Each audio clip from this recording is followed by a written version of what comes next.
नमस्ते आप सभी को। मैं रीना ढिल्लों एक बार फिर से अपने यूट्यूब चैनल हिंदी विषय श्रृंखला में आपका स्वागत करती हूँ।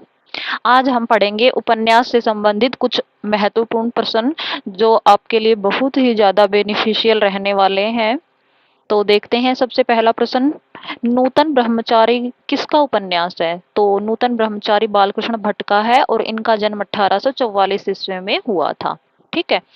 निसहाय हिंदू उपन्यास के लेखक कौन हैं? तो इसके लेखक हैं राधा कृष्ण दास। गोपाल गहमरी का उपन्यास अद्भुत लाश किस तरह का है? तो ये एक जासूसी उपन्यास है। ठीक है, जासूसी उपन्यास है। अधखिला फूल किस प्रकार का उपन्यास है? तो ये एक सामाजिक उपन्यास है। माधवी माधव का मदन मोहिनी उपन्यास का लेखक कौन है? तो वो है किशोरीलाल गोस्वामी। ठेठ हिंदी का ठाठ उपन्यास के लेखक कौन है? अयोध्या सिंह उपाध्याय हरिओध। बाणभट्ट की आत्मकथा उपन्यास के लेखक कौन है? आचार्य हजारी प्रसाद द्विवेदी और ये 1946 में लिखी गई थी। कुसुम कुमारी उपन्यास किसने लिखा था? तो ये बाबू देवकीनंदन खत्री ने लिखा था। ये वही हैं जिन्होंने चंद्रकांता चंद्रकांता संतति लिखा था, जो बहुत फेमस हुए थे उन उपन्यास के द्वारा। इनमें से कौन सा उपन्यास पत्रात्मक शैली में लिखा गया है? ठीक है, पत्रात्मक मतलब पत्र व्यवहार है जिसमें। तो चंद हसीनों के खतूत।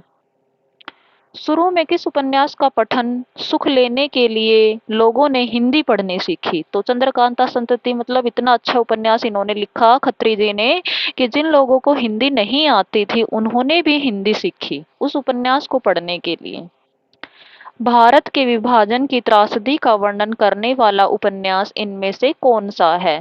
त्रासदी मतलब पीड़ा, विभाजन की जो पीड़ा थी उसको दर्शाने वाला, तो वो है तमस उपन्यास। ये भीष्म साहनी का है। भीष्म साहनी का जन्म 1915 में हुआ था।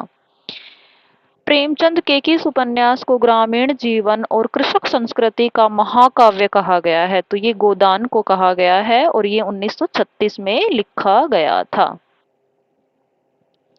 बांधो ने नाव इस ठाव उपन्यास का लेखक कौन है? तो ये है उपेंद्र नाथ अश्क। इनमें से कौन सा उपन्यास नरेश मेहता द्वारा लिखा गया है?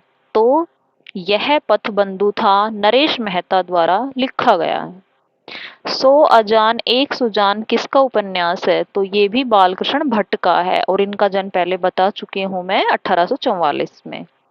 किस उपन्यास में व्यक्ति के मन की शंकाओं, उलझनों और गुत्थियों का चित्रण किया गया है? तो जो परख उपन्यास है जैनेन्द्र का है, आपको पता है।